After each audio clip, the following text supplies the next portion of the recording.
A paz do Senhor, irmãos. Estamos mais aqui um dia para trazer a palavra do Senhor para cada um de vocês.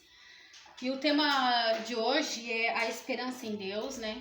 Que somente em Deus a gente tem a esperança da vida eterna, a esperança de sermos pessoas melhores, a esperança de sermos felizes com Cristo. Então, a esperança em Deus. E eu queria deixar, primeiramente, se vocês quiserem abrir a palavra do Senhor, fiquem à vontade, senão só escutem. Mas é bom a gente sempre estar meditando na palavra de Deus para que a gente possa compreender e viver ela cada dia mais. Salmos 33, versículo 20. Fala assim, ó. A nossa alma espera no Senhor. Ele é o nosso auxílio e o nosso escudo. Então, a palavra de Deus nos ensina, né, que a nossa esperança está no Senhor. Então, nossa alma, ela espera no Senhor, porque no Senhor é que é a nossa esperança. O Senhor é que nos traz alegria, o que nos traz o refúgio, o que nos traz a proteção. Então, a nossa alma, ela espera no Senhor, que Ele é o nosso auxílio, é o nosso escudo, é a nossa proteção, irmãos. Por isso que a gente tem que entender que o amor do Senhor é grandioso. Por isso que a nossa esperança não tem que estar em pessoas ou em coisas, e sim no Senhor, que é Ele que nos abençoa, aquele que nos ama, aquele que sempre está do nosso lado. Não importa quem está nos abandonando ou nos machucando, Deus sempre está conosco, nos trazendo a salvação, trazendo a paz. Queria deixar também Salmos 25, versículo 2 e 3. Fala assim, a palavra de Deus: Deus meu, em ti confio, não me deixes confundido, nem que os meus inimigos triunfam sobre mim. Na verdade, não serão confundidos os que esperam em ti. Confundidos serão os que transgridem sem causa. Então, tá vendo como a palavra de Deus ela é justa? Porque o nosso Deus é um Deus de justiça, é um Deus de esperança, é um Deus de amor.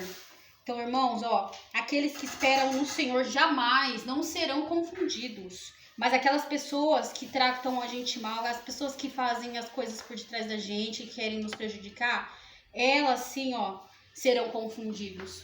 Por isso que a esperança no Senhor, só há esperança no Senhor, porque só o Senhor é que pode nos dar o refúgio, né, irmãos, a direção, para que possamos ter uma vida cada dia, né, melhor nessa terra. Salmos queria deixar também, hoje é tudo Salmos, Maria Salmos. Salmos 42, versículo 11. Salmos 42, versículo 11 fala assim a palavra de Deus: Por que estás abatida, ó minha alma, e por que te perturbas dentro de mim? Espere em Deus, pois ainda o louvarei. Ele é a salvação da minha face e o meu Deus. Então, irmãos, olha que versículo lindo. Salmos, né, é um dos versículos mais lindos da Bíblia, né? São hinos, né, de louvores a Deus, do amor grandioso do Senhor por nós. Por isso, irmãos, olha como que é lindo. Porque a nossa alma ela fica abatida se Deus é a nossa esperança. Então, por isso que a gente tem que colocar a nossa cabeça diante de Deus, em oração, entender que se a gente tem a esperança em Deus, irmãos, não precisa a nossa alma estar abatida, e não precisa a nossa alma estar perturbada, porque às vezes a gente fica tão desesperado, tão preocupado, tão aflito, mas é só Deus que pode trazer o renovo, irmão. Só Deus pode trazer essa esperança, esse novo começo, essa nova renovação, essa alegria. Então fala que, espere em Deus, pois ainda a gente vai louvar, porque Deus ele é justo, é Ele que traz a salvação, é Ele que traz o amor, é Ele que traz a justiça, irmãos. E por último, antes de passar para minha irmã a palavra, queria deixar em Romanos 5:5. Deixa eu abrir aqui, Romanos 5:5. Eu vou ler a versão da minha Bíblia aqui, mas eu vou depois ler a outra versão atualizada. 5:5 fala assim: E a esperança não traz confusão, porquanto o amor de Deus está derramado em nosso coração pelo Espírito Santo que nos foi dado. E a outra versão atualizada desse versículo é assim: E a esperança não nos decepciona, porque Deus derramou o seu amor, porque Deus ele é a esperança. Então Deus jamais nos decepciona. Quem nos decepciona, irmãos, primeiramente é nós mesmos, com nossas atitudes, e as pessoas ao nosso redor, porque somos pecadores, somos falhos. Mas Deus, irmãos, jamais nos decepciona. Então, porque Deus ele derramou seu amor em nossos corações e por meio do Espírito Santo que ele nos concedeu, irmãos. Por isso que a gente tem a esperança. Devemos ter a esperança em Deus. Porque sem a esperança em Deus, irmãos, não fazemos nada, não somos nada. Porque se a gente não tem Cristo, irmãos, a gente fica andando, vagando, sem direção. Mas quando a gente tem Jesus, irmão, só Deus pode trazer essa esperança dentro do nosso coração, esse renovo. Amém? E eu vou passar para minha irmã agora. Oi, gente, tudo bem? Então, continuando, né, com o tema Deus é a nossa esperança, né? Jesus é a nossa esperança. Eu quero deixar com vocês o livro de Isaías, capítulo 9. Eu vou ler do versículo 1 ao 7. Então vamos lá, Isaías, capítulo 9, do 1 ao 7. O nascimento e o reino do príncipe da paz. Mas para a terra que estava aflita, não continuará a obscuridade. Deus, nos primeiros tempos, tornou desprezível a terra de Zebulon e a terra de Naftali. Mas nos últimos tornará glorioso o caminho do mar, além do Jordão, Galileia dos gentios. O povo que andava em trevas viu grande luz. E aos que viviam na região das sombras da morte, resplandeceu-lhe a luz. Tens multiplicado este povo, a alegria lhe aumentaste, alegram-se eles diante de ti, como se alegra na ceifa e como exultam quando repartem os despojos. Porque tu quebraste o jugo que pesava sobre eles, a vara que lhes feria os ombros e o cetro de seu opressor, como no dia dos medianitas. Porque toda bota como que anda o guerreiro no tumulto da batalha, e toda veste revolvida em sangue serão queimadas, servirão de pasto e fogo. Porque um menino nos nasceu, um filho se nos deu, um governo está sobre o seu ombro, o seu nome será Maravilhoso, Conselheiro, Deus Forte, Pai da Eternidade, Príncipe da Paz, para que se aumente o seu governo e venha a paz sem fim, sobre o trono de Davi e sobre o seu reino, para o estabelecer e o firmar mediante ao juízo e a justiça, desde agora e para sempre. O zelo do Senhor dos Exércitos fará isso. Amém, irmãos? Então, esse capítulo aqui de Isaías, ele fala sobre... Isaías, ele tá, tendo a revelação da vinda de Jesus Cristo, que é a promessa que Jesus ele faz lá em Isaías, há 500 anos antes do nascimento de Jesus, que Deus ia trazer alegria para os povos. E aqui ele fala, mas a terra que estava aflita não continuará obscura, porque Deus, ele é um Deus fiel, irmãos, para fazer a transformação na nossa vida. E aqui ele fala, o povo que andava nas trevas viu uma grande luz, e os que viviam na região da sombra da morte resplandeceu-lhe a luz, Então, porque Deus, ele trouxe, ele ali naquele momento, Isaías, ele estava tendo a revelação de Cristo que Jesus ia vir à terra, que Deus ia dar o seu Filho para trazer a salvação para nós, irmãos. Então, Jesus, ele transforma a nossa vida, ele tira toda aquela angústia, todo aquele sofrimento e traz transformação na nossa vida.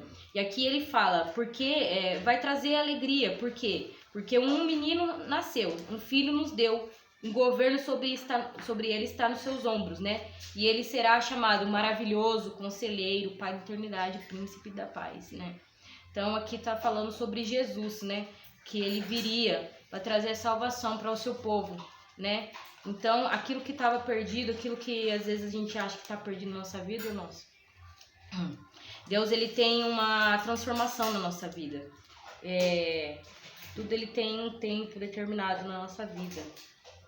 E para continuar, eu queria deixar para vocês João 3. Aí eu vou ler do 16, versículo 16, até o 21. Então, livro de João 3, do 16 ao 21, que fala a missão do Filho. Porque Deus amou o mundo de tal maneira que deu seu Filho unigênito, para que todos aqueles que nele crê não pereçam, mas que tenham a vida eterna. Portanto, porquanto Deus enviou o seu Filho ao mundo, não para que julgasse o mundo, mas para que o mundo fosse salvo por ele. Quem nele crê não é julgado. O que não crê já está julgado. Portanto, não crê no nome do unigênito Filho de Deus. O julgamento é este, que a luz veio ao mundo, e os homens amaram mais as trevas do que a luz, porque as suas obras eram más. Pois todos aqueles que praticam o mal aborrecem a luz, e não se chega para a luz, a fim de que não serem arguidas as suas obras, e que arguidas sejam reveladas as suas obras. Quem pratica a verdade aproxima-se da luz, a fim de que as suas obras sejam manifestadas, porque foram feitas em Deus, né? E até o 21. Então aqui, irmãos, tá falando que Deus amou o mundo de tal maneira que deu seu Filho unigênito. Então você vê uma promessa que foi feita lá em Isaías, há 500 anos antes, falando de Jesus, que se cumpriu 500 anos depois, no Novo Testamento. Jesus nasce e tem aquele período de tempo dele, e aí ele começa o ministério dele. E Deus, ele amou o mundo de tal maneira que ele deu o seu Filho, para que todos aqueles que crescem em Deus não perecessem nas trevas, né? Mas que tivessem a vida eterna. E isso que Isaías estava falando, aqueles que andavam em trevas verão a luz. Quem é a luz? É Cristo, irmãos. É Cristo. Então as pessoas, elas têm que ver Cristo na nossa vida. Elas têm que ver a luz do Senhor na nossa vida. E aqui ele fala que aqueles que crerem no Senhor, eles são salvos, né? Porque Deus, ele veio para nos salvar e para nos justificar, eles já são justificados. E aqueles que não creem em Deus já foram condenados. Porque o mundo, ele amou mais as trevas do que a luz. Então eles preferiram matar Jesus, crucificar Jesus, né? Do que crer em Jesus, né? Eles não aceitaram a luz. Mas todos aqueles que creem em Jesus, eles já aceitaram Jesus em sua vida. E, portanto, já tem a graça, que é a salvação, que é o mérito, a graça é o favor não merecido. Né? Aí ele fala das obras. Aqueles que praticam as coisas ruins, elas não estão em Deus. Elas não estão em Deus, porque quem está em Deus, ele pratica as coisas boas. E aqueles que estão fazendo coisas más, eles aborrecem a luz. Porque não há concordância. Não há, irmãos. A treva, ela não tem concordância com a luz. Não adianta. A pessoa que ela tá nas trevas fazendo as coisas ruins, ela não procede de Deus. E a pessoa não tem como se aproximar do Senhor. Porque quando a gente se aproxima de Deus, nossos pecados são revelados. Revelados, entendeu? Então, as pessoas que agem de forma ruim, elas não se aproximam do Senhor porque não são reveladas mesmo. Porque eles não querem que aquilo que eles fazem seja exposto. Porque Deus, ele vem para expor. Ele veio para tirar as máscaras dos olhos, as máscaras do rosto das pessoas, se expor. E quem faz as boas obras, elas querem Deus, elas querem estar na luz, porque aquilo procede dele e vem do Senhor, né? E para terminar, eu gostaria de deixar para vocês Hebreus, livro de Hebreus, capítulo 10. Aí eu vou ler, irmãos, o capítulo 10, do 19 ao 24, e depois do 32 ao 39. Hebreus 10, do 19 ao 24, que fala o privilégio de o acesso do crente na presença de Deus. Então vamos lá, 10 e 19. Tendo, pois, irmãos, intrepidez para entrar no Santo dos Santos pelo sangue de Jesus, pelo novo e vivo caminho, que ele nos consagrou pelo véu, isto é, pela sua carne. E tendo grande sacerdote sobre a casa de Deus, aproximemo-nos com sincero coração, em plena certeza da fé, tendo o coração purificado da má consciência e levado ao corpo com água pura.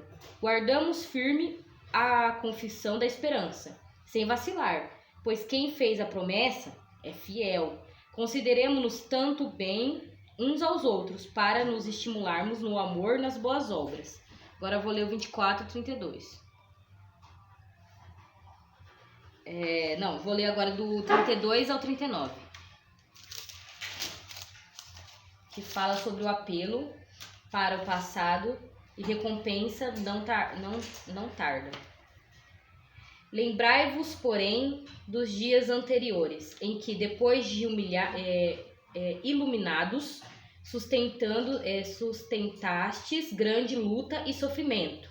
Ora, exposto como em espetáculo, tanto do opróbrio quanto da tribulação, ora, tornando-vos comparticipantes com aquele que, deste modo, foram tratados.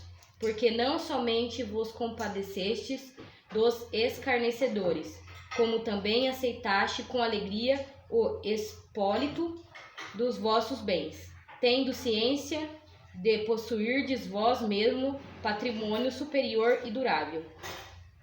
Não abandones, portanto, a vossa confiança. Ela tem grande galardão. Com efeito, tendes necessidade de perseverança, para que, havendo feito a vontade de Deus, alcançaste a promessa.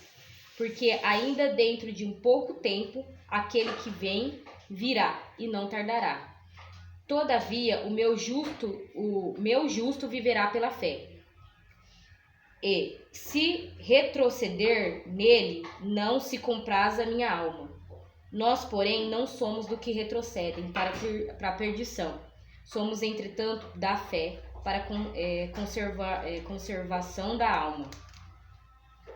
Então aqui Paulo ele está falando, né? Lembrais o dia que foste iluminado, que você ouviu o evangelho da salvação, que você creu em Cristo, você foi iluminado da sua mente, sustentando-se grandes lutas e sofrimento, né? Que fala que aqueles que estão em Cristo, eles vão ter mesmo lutas e sofrimentos.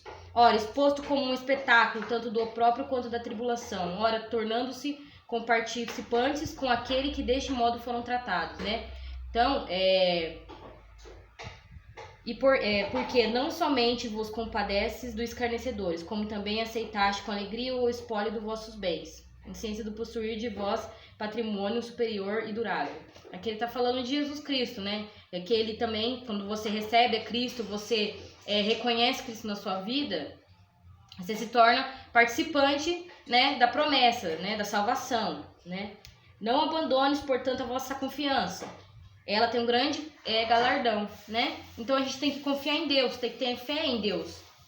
Porque a nossa fé é o nosso galardão, que é a esperança da salvação, irmãos. De que tudo isso aqui é passageiro, que a nossa vida não é aqui, nós somos estrangeiros nessa terra.